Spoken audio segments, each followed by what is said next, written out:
Hi everybody, it's Julie and I'm here with the Spring Blossoms kit, and this is the one that I coffee dyed.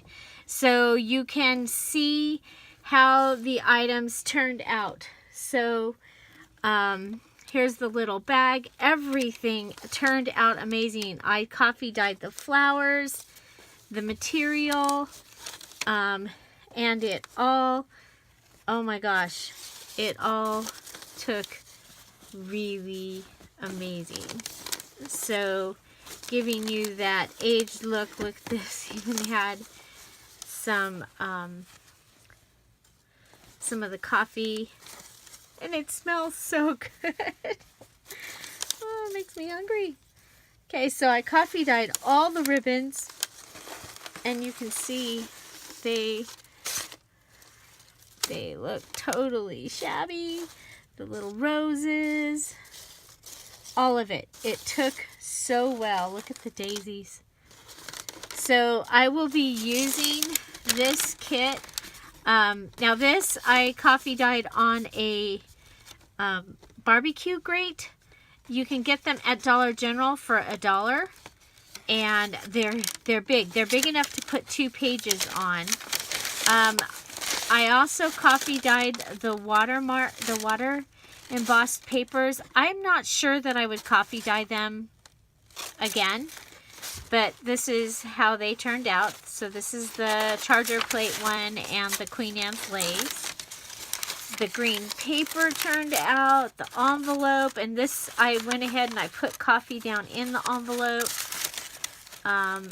All the index cards and the note cards, everything, even the crepe paper coffee dyed. Really, I mean, it's going to be fun to use. So if you want to have your junk journal and you have this kit or whatever that you have out there, you may want to go ahead and coffee dye it. Some of them turned out where you've got the really old look. I have some old envelopes. They look just like that. They start turning, discoloring at the edges just like that. Okay, the wallpaper kind of just left splashes of the coffee dye, and I only coffee dyed the small piece of wallpaper. So over here, here's the crepe paper. So it didn't fall apart and disintegrate. I was a little worried. There is a video of me coffee dyeing, and it's all the materials and the big papers. So the origami paper, oh my gosh, it turned out really cool. Here's the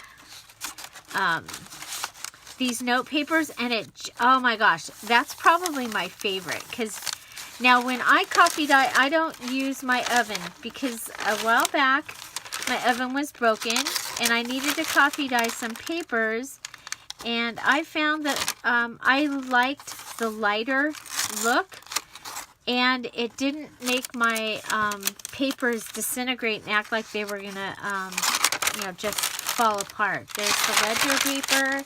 Oh my gosh, the music paper, it took really, really well. The children's paper, it's delicate while you're working with it, but it turned out really nice. The blue paper.